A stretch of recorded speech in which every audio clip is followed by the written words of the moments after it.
তাকবীরুলা সহ 5 ওয়াক্ত নামাজ তাকবীরুলার সাথে 40 দিন আদায় করে আল্লাহ রাব্বুল আলামিন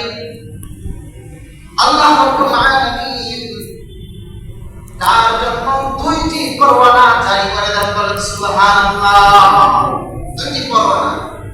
1 নম্বর পরওয়ানা, আল্লাহ রাব্বুল আলামিন তাকে জাহান্নাম থেকে মুক্তি দান করেন। সুবহানাল্লাহ। জাহান্নাম থেকে মুক্তি পাওয়ার একটি অনেক মাধ্যম রয়েছে, তার মধ্যে এটাও একটি মাধ্যম। আল্লাহ রাব্বুল আলামিন যেই ব্যক্তি 40 দিন একাধারে 5 ওয়াক্ত নামাজের তাকবীরগুলা সহ জামাতে নামাজ আদায় করবে, আল্লাহ তাআলা তাকে জাহান্নাম থেকে মুক্তি দান করবে। 2 নম্বর হলো আল্লাহ রাব্বুল আলামিন তাকে 2 নম্বর পরওয়ানাটা হচ্ছে তাকে আল্লাহ রাব্বুল আলামিন জগলখুরি কাতার থেকে আল্লাহ তাআলা আলাদা করে দিবে। জগলখুর কাকে বলা হয়? গীবত করে যারা, মানুষের পরনিন্দা করে, এই সমস্ত ব্যক্তি যারা সবথেকে নিকৃষ্ট, মরা ভাইয়ের গোশত খানে মারার মতো, এই ব্যক্তিকে বলা হয়েছে যে ব্যক্তি মানুষের গীবত গায়, মানুষের নিন্দা করে, মানুষকে কটু ভাষায় গালি দিয়ে আবার সেটা মানুষকে প্রচার করে। সম্মানিত হাজিরিন, এই 2টি পরওয়ানা আল্লাহ রাব্বুল আলামিন যারা তাকবীরুলা সহকারে নামাজ আদায় করে তাদের জন্য দেওয়া হয়েছে। হাদিসের মধ্যে আসছে, সম্মানিত হাজিরিন, আল্লাহ রাব্বুল আলামিন এই তাকবীরের তাহরিমার ব্যাপারে সূরা মুদাসসিরের মধ্যে আসছে, ওয়ারাব্বাকা ফাকাব্বির, তোমরা তোমাদের রবের জন্য তোমরা তাকবীর দাও। আব্দুল্লাহ ইবনে আব্বাস রাদিয়াল্লাহু তাআলা মুফাসসিরিনদের মধ্যে সম্রাট, তিনি ছিলেন রাইসুল মুফাসসিরিন। তেনার তাফসীর তিনি ব্যাখ্যা করছেন, ওয়ারাব্বাকা ফাকাব্বির, আল্লাহ রাব্বুল আলামিন এই তাকবীরের জন্য, এই তাকবীর সেই তাকবীর যেটা আমরা নামাজের প্রথমবারে বলি। আল্লাহ তাআলা যে তাকবীরের কথা বলেছেন সূরা মুদাসসিরের 3 নম্বর আয়াত, এই আয়াতে যে তাকবীরের কথা বলা হয়েছে, এই তাকবীর দ্বারা উদ্দেশ্য হচ্ছে আমাদের নামাজের প্রথম তাকবীর, অর্থাৎ তাকবীরে তাহরিমা, তাকবীরে উলা। সম্মানিত হাজিরিন, 2 নম্বর আরকানের মধ্যে দাঁড়ানো, এই দাঁড়ানোটা হচ্ছে 2 নম্বর ফরজ আরকান, দাঁড়িয়ে নামাজ পড়া। আল্লাহ রাব্বুল আলামিন সূরা বাকারার 238 নম্বর আয়াতে বলেছেন, কুমু লিল্লাহি কানিতিন।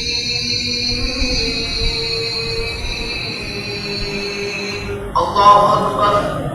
আল্লাহ রাব্বুল আলামিন সুন্দর ভাষায়, সাবলীল ভাষায় বলেছেন, কুমু লিল্লাহি, আমি আল্লাহর জন্য তোমরা দাঁড়িয়ে যাও,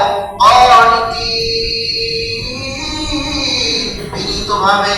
বলেন সুবহানাল্লাহ। বিনীতভাবে আমি আল্লাহর জন্য তোমরা দাঁড়িয়ে যাও, এমন ভাবে দাঁড়াও যে তারার মধ্যেও তোমার মধ্যে একটা আমি যেন আদর্শ দেখতে পাই, তুমি যেন আমার সঙ্গে আমার সামনে দাঁড়িয়ে আছো, এই তারার মধ্যে তোমার অজ্ঞতা, তোমার সমস্ত নম্রতা সব কিছু আমি আল্লাহ, আমি এমন ভাবে দাঁড়াইছি, এই তারার দ্বারাই যেন আল্লাহ তারা বুঝে ওই বান্দা আমার কাছে এত নিম্ন, আমার কাছে নত হয়ে দাঁড়াইছে।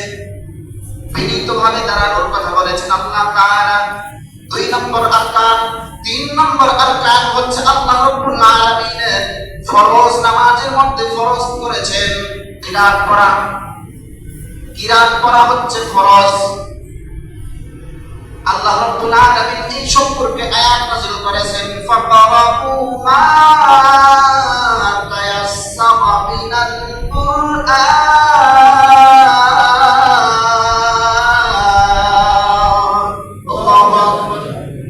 আল্লাহ রাব্বুল আলামিন সূরা মুযাম্মিলের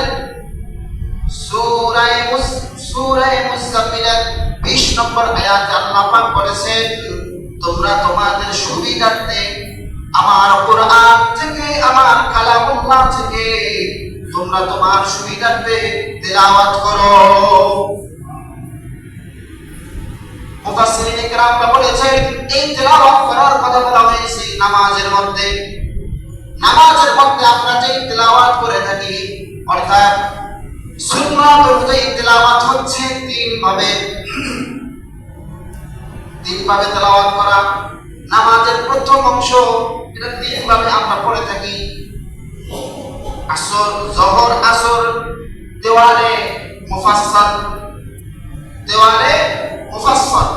একটা আমরা যেটা আদায় করে থাকি শেষের সূরাগুলো। আর মানে জোহর, আসর, মাগরিব এই তিন ওয়াক্তে। ইশার সময় আমরা কোরআনকে তিন ভাগে পড়ে থাকি, তিন ওয়াক্তে তিন ভাবে আদায় করে থাকি। এটা সুন্নাহ পড়ি, সুন্নাহ অনুযায়ী কোরআনকে তিন ভাগে তিন অংশে তিন নামাজের মধ্যে আমরা পড়ে থাকি। অর্থাৎ জোহর, আসর এবং মাগরিব এটা, আর একটা হলো ইশা, আর একটা হলো ফজর। ফজরে লম্বা সূরা, সূরা বাকারা থেকে মুদ্দাসসির পর্যন্ত। সম্মানিত হাজিরিন, তেলাওয়াত করার ব্যাপারে আল্লাহ রাব্বুল আলামিন স্বয়ং নিজেই বলেছেন তোমরা যেখান থেকে সুবিধা হয়, তোমাদের জন্য সহজ হয়, তোমরা সেখান থেকে পড়ো, সেখান থেকে পড়ো। এবার আল্লাহ রাব্বুল আলামিন নামাজের আরকানের মধ্যে আরো একটি আরকান ফরজ করে দিয়েছেন, রুকু করা। রুকু করা এটা হলো ফরজ। আল্লাহ রাব্বুল আলামিন রুকু করা সম্পর্কে সূরা বাকারার 43 নম্বর আয়াতে বলেছেন ওয়ারকাউ মা'আর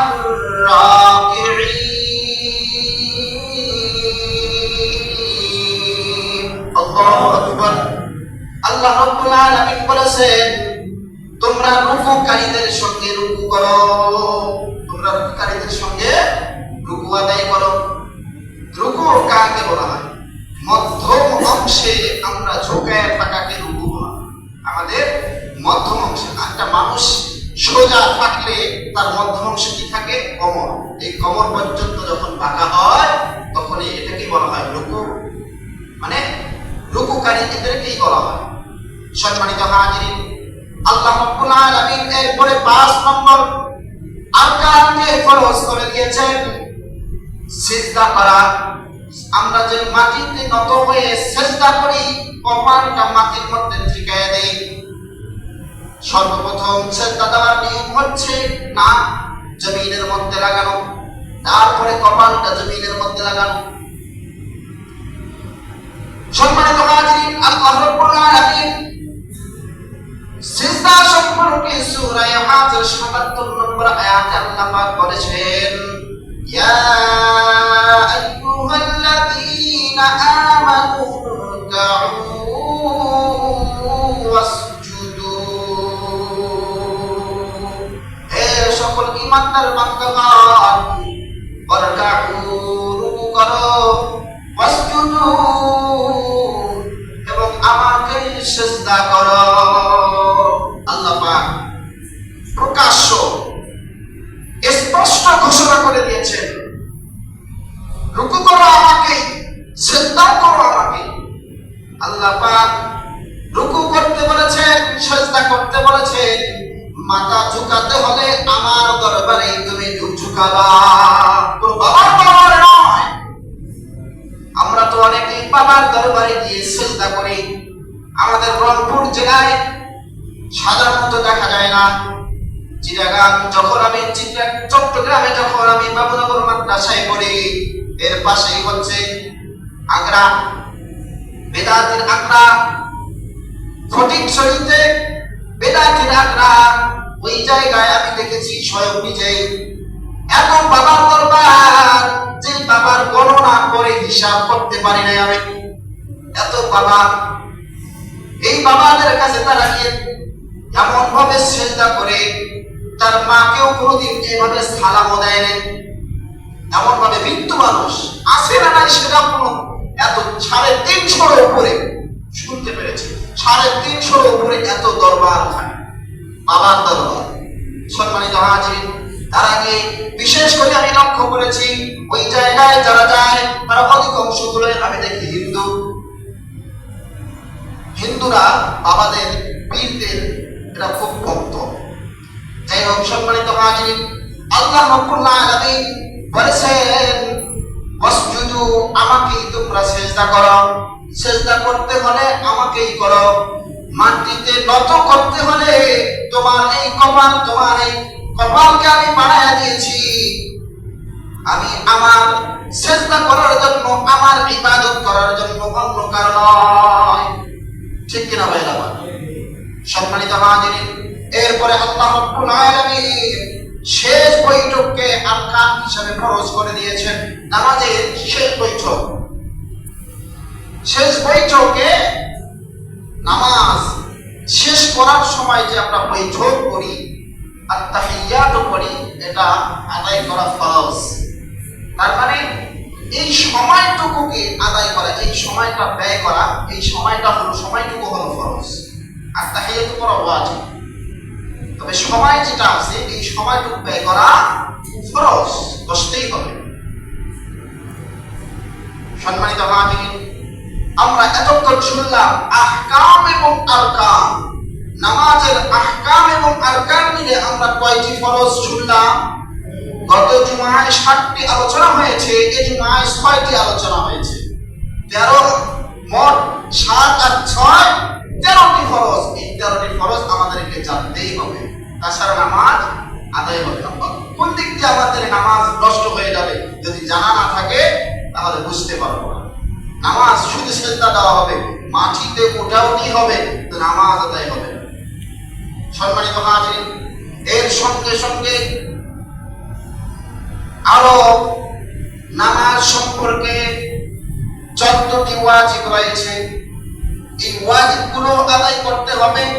ওয়াজিব যদি ছুটে যায় তাহলে সাহু সিজদা দিতে হবে।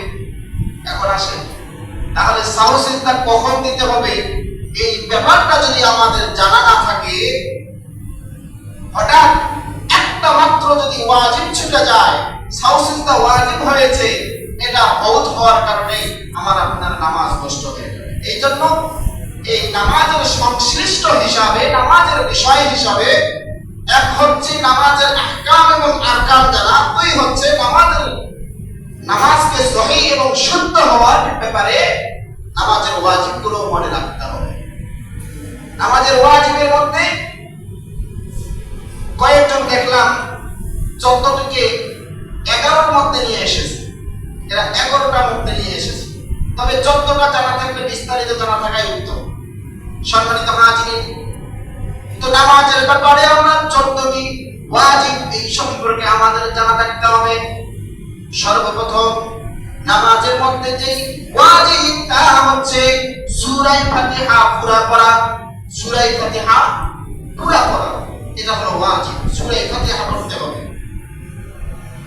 রাসূল করিম সাল্লাল্লাহু আলাইহি ওয়াসাল্লাম বলেন, লা সালাতা লিমান লাম ইয়াকরা বিফাতিহাতিল কিতাব। ওই ব্যক্তির নামাজ আদায় হবে না যে ব্যক্তি সূরা ফাতিহা তিলাওয়াত করলো না, সে ব্যক্তির নামাজ আদায় হবে না। এখন আসেন, যে ব্যক্তি নামাজে সূরা ফাতিহা পড়লো না, সে ব্যক্তির নামাজ আদায় হলো না। এই হাদিসটা সহিহ এবং শুদ্ধ।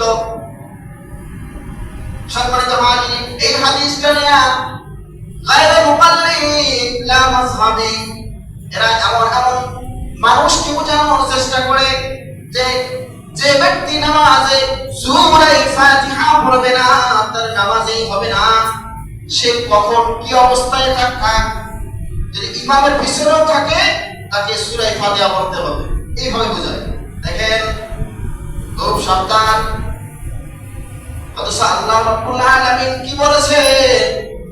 ইমাম সাহেব সামনে সূরা কিরাত পড়তেছে আর পিছনে তুমি পড়তেছো, এতে সামনের পড়ার ব্যাঘাত করতেছে। আল্লাহ রাব্বুল আলামিন সাবধান করে বলেছেন, ওয়াইদা কুরিআল কুরআনু ফাসতামিউ লাহ। যখন কুরআনের তেলাওয়াত করা হয়, ফাসতামিউ লাহু, তোমরা তখন মন দিয়ে দিল দিয়ে ওই কোরআনের তিলাওয়াত তোমরা শোনো। ওয়ানসিতু, এবং চুপ থাকো। শোনার কথা বলেছেন, সঙ্গে সঙ্গে বলেছেন ওয়ানসিতু, এবং চুপ থাকো। লাআল্লাকুম তুরহামুন। আল্লাহু আকবার। আল্লাহ তাআলা বলেন যাতে করে তোমরা আমার এই কোরআন শোনার কারণে তোমাদের প্রতি আমার রহমত নাজিল হয়। সুবহানাল্লাহ। আল্লাহ রাব্বুল আলামিন বলেছেন যখন কোরআনের তেলাওয়াত হবে তোমরা ফাসতামিউ, শুনো, ওয়ানসিতু, এবং তোমরা সেই সময় চুপ থাকো। কেন? যাতে করে আমার পক্ষ থেকে এই কোরআনের শোনার কারণে রহমত তোমাদের উপরে নাযিল হয়। তাহলে আমরা রহমত চাই কি রহমত চাই না ভাইরা? রহমত যেতে হলে, রহমত পেতে হলে আমাদেরকে কোরআন যখনই নামাজে হোক, নামাজের বাহিরে হোক, তবে এই যে আয়াতের মধ্যে নামাজের কথা হয়েছে, নামাজের কথা বলা হয়েছে, এই আয়াতে কারিমার মধ্যে মুফাসসিরিন কেরামরা বলেন এই আয়াতের মাধ্যমে আল্লাহ রাব্বুল আলামিন নামাজের মধ্যে যে কিরাত বলা হয়, যে আয়াতগুলো বলা হয়, যে তিলাওয়াত করা হয়, সেই তিলাওয়াতের কথা বলা হয়েছে। সম্মানিত হাজিরিন, রাসূল করিম সাল্লাল্লাহু আলাইহি ওয়াসাল্লাম বলেন আরো একটি হাদিসের মধ্যে, মান কানা লাহু ইমামুন, যে ব্যক্তি তার একটা ইমাম বানাইলো। কোন এক ব্যক্তি নামাজ পড়তে আসছে মসজিদে, আসার পরে সে ইমামের পিছনে নামাজ পড়তে, তার নামাজের জন্য ইমাম বানাইলো। ফাকিরাতুহু, এখন তার কিরাত কি হবে? তার কিরাত হলো ফাকিরাতুল ইমাম লাহু কিরাতুন, তার যে কিরাতটা হবে এখন তাকে আর কিরাত পড়তে হবে না। তার কিরাত তাহলে কি হবে? তার কিরাত হবে ইমাম সাহেব যে কিরাতটা পড়বে সেই কিরাতেই তার জন্যই হবে। অর্থাৎ তাকে কিরাত পড়তে হবে না, ইমাম সাহেব যে কিরাত পড়লো ওই কিরাতটাই তার জন্য আদায় হয়ে যাবে। সুবহানাল্লাহ। কত সুন্দর! আল্লাহু আকবার। আল্লাহ তাআলা বিধান দিয়েছেন, দেখেন কোরআনকে সুন্দরভাবে চুপ থেকে এবং মন দিয়ে দিল দিয়ে শুনতে বলেছেন। অবশেষে রাসূলুল্লাহ সাল্লাল্লাহু আলাইহি ওয়াসাল্লাম বলেছেন যে তাহলে কি হবে? আমাদের তো কিরাত পড়া লাগতেছে না, তাহলে এই নিয়ে কোনো সন্দেহ আর পোষণ করার প্রয়োজন নাই, কারণ তোমাদের কিরাত তো ইমাম সাহেব যে কিরাতটা আদায় করতেছে সেই কিরাতেই তোমাদের জন্য হয়ে যাবে। সম্মানিত হাজিরিন, এখন আসেন তাহলে ওই শুরুর হাদিস, লা সালাতা লিমান লাম ইয়াকরা বিফাতিহাতিল কিতাব। এই হাদিসের ব্যাখ্যা কি? এই হাদিস দ্বারা কি বোঝানো হয়েছে? মুহাদ্দিসিন কেরামরা বলেন এই হাদিস দ্বারা উদ্দেশ্য হলো কোন এক ব্যক্তি মুনফারিদ, একক ব্যক্তি এককভাবে নামাজ আদায় করতেছে, চাই সে কাজা নামাজ হোক, সুন্নাত নামাজ হোক, নফল হোক, মুস্তাহাব হোক, সকল প্রকার নামাজের ব্যাপারে মুনফারিদ ব্যক্তির জন্য এই হাদিসটা লা সালাতা লিমান লাম ইয়াকরা বিফাতিহাতিল কিতাব, অর্থাৎ ওই ব্যক্তির নামাজ আদায় হবে না যে সূরা ফাতিহা আদায় করবে না। এটা হলো ওই ব্যক্তির ক্ষেত্রে যে এককভাবে নামাজ আদায় করবে, একক সময় নামাজ আদায় করবে, একাকী নামাজ আদায় করবে, ওই ব্যক্তির জন্য এই হাদিস। সম্মানিত হাজির, এই জন্য কোন ব্যাপারে আমাদের হাদিস সম্পর্কে যদি হাদিস এবং কোরআন যদি সংঘর্ষ হয় তখন আমরা কোনটাকে নিব? কোরআনকে নিব। আর যদি কোন মানুষের অর্থাৎ কিয়াস সম্পর্কে, ইজমা সম্পর্কে, ইজমা কিয়াস যদি হাদিসের সঙ্গে সংঘর্ষ হয় তার হাদিসকে নিতে হবে। সম্মানিত হাজিরিন, এগুলো মাসআলা সম্পর্কে অনেক কিছু আমাদের জানার বিষয়, এগুলো আমরা যেগুলো জানার ইচ্ছা থাকবে সঙ্গে সঙ্গে উলামায়ে কেরামের সঙ্গে তাদের দ্বারস্থ হয়ে তাদের কাছ থেকে জেনে নিব। কখনো অজ্ঞতার সঙ্গে আমল করব না। অজ্ঞতার সঙ্গে আমল করব 1 বছর, এক বছর হয়তো আমি চিন্তা করতেছি সামনে আমার ছুটি রয়েছে, এই ছুটিতে আমি আমার অজানা বিষয়গুলো জেনে নিব, তাও ভালো। কিন্তু তার আগে যদি ব্যবস্থা হয়ে থাকে, কোনো ব্যবস্থা হয়, তাহলে আপনি সেই সুযোগটা হাতছাড়া করবেন না, সেই সুযোগে ওই বিষয়ে জানার চেষ্টা করবেন ইনশাআল্লাহ। সম্মানিত হাজির, তো সর্বপ্রথম যেই ওয়াজিব তা হচ্ছে সূরা ফাতিহা কমপ্লিট আদায় করা। এরপরে সূরা ফাতিহার সঙ্গে সূরা মিলাতে হবে। এই সূরা মিলানোটাও হলো ওয়াজিব। কি ভাই? সূরার সঙ্গে সূরা মিলানো ওয়াজিব। এখন আসেন এই জায়গায় মাসআলা, যদি কোনো ব্যক্তি সূরা ফাতিহার পরে এমন একটা লম্বা সূরা নিল যে সূরা সে আদায় করতে করতে প্রথমে 3 আয়াতের জায়গায় 1 আয়াত ছেড়ে দিয়েছে, অবশেষে খেয়াল হয়েছে, খেয়াল হওয়ার কারণে তার নামাজটা আবার পড়তে হবে। এই জায়গায় সূরা মিলার সময় খুব খেয়াল রাখতে হবে কোন জায়গায়। আল্লাহ তাআলা তো বলেছেন যেখানে তোমার সুবিধা হয়, যেখানে তোমার সহজ হয়, সেই জায়গা থেকে তুমি পড়ো। অর্থাৎ কোরআনের যে কোনো জায়গা থেকে যেখানেই সহজ হবে সেখান থেকে আদায় করতে হবে। সম্মানিত হাজির, এরপরে ওয়াজিবের মধ্যে 3 নম্বর হচ্ছে রুকু সিজদায় দেরি করা। রুকু সিজদায় দেরি করতে হবে। কতটুকু পরিমাণ? 3 তাসবিহ পরিমাণ। আর এক জায়গায় আমি পেয়েছি 1 তাসবিহ পরিমাণ যদি দেরি করে তাও ওয়াজিব আদায় হয়ে যাবে। তো 3 তাসবিহ এটা হলো 3 তাসবিহ, কমপক্ষে রুকুর তাসবিহ 3 তাসবিহ করা হবে। তবে 1 তাসবিহ পরিমাণও রুকুতে গিয়ে থামা ওয়াজিব। এই ওয়াজিব যদি তরক হয় সাউ সিজদা ওয়াজিব হয়ে যাবে। নামাজ শেষে আবার 2টা সিজদা দিতে হবে, নামাজ মানে আত্তাহিয়াত করার পর। সম্মানিত হাজির, 4 নম্বর রুকু হতে সোজা হয়ে খাড়া হয়ে দেরি করা। এই দেরি করাটাও ওয়াজিব। এই দেরি করাটাও কি ভাই? ওয়াজিব। অনেকে দেখা যায়, অনেকে না জানার কারণে, এটা মানুষের ভুল হয়ে থাকে, মানুষ মাত্রই ভুল, তবে না জানার কারণে, তবে এটা না জানার কারণে অনেক মানুষ দেখা যায় রুকু থেকে উঠে তাড়াতাড়ি আবার সিজদায় চলে যায়, এটা ভুল। অর্থাৎ রুকু থেকে সোজা হয়ে দাঁড়ানোটা এটা ওয়াজিব, এটা আদায় করতে হবে। কমপক্ষে 1 তাসবিহ পরিমাণ, সুবহান রাব্বিয়াল আ'লা ওয়া সুবহানাল্লাহ, এতটুকু সময় পরিমাণও আপনাকে আমাকে দাঁড়াই থাকতে হবে, এটা ওয়াজিব, আদায় করতে হবে। তারপরে 2 সিজদার মাঝখানে সোজা হয়ে বসা। এই সোজা হয়ে বসার ব্যাপারে এই জায়গায় অনেকে আসছে যে এই জায়গায় একটা দোয়া পড়ে, এই জায়গায় দোয়া পড়া যায়। এই জায়গায় এমন এক সময় ব্যয় করা যে 1 তাসবিহ পরিমাণ সময় এই জায়গায় ব্যয় করাটা ওয়াজিব। এই জায়গায় ব্যয় করতে হবে 2 সিজদার মাঝখানে। অনেকে দেখা যায় 1 সিজদা দিলেও 2 সিজদা মানে মাঝখানে ওটা সে নাই, সোজা নাই হইতে আবার সিজদায় চলে গেছে। তাহলে মাঝখানে যে সময়টা একটু ব্যয় করতে হবে 1 তাসবিহ পরিমাণ, এটা ছেড়ে দেওয়ার কারণে আপনার আমার উপরে সিজদায় সাহু ওয়াজিব হয়ে যায়। খুব খেয়াল করতে হবে নামাজ, এই নামাজ খুব কঠিন বিষয়। আল্লাহ রাব্বুল আলামিন তো এক আয়াতে কারিমার মধ্যে বলেছেন, ইন্নাহা লাকাবীরাতুন ইল্লা আলাল খাশিঈন।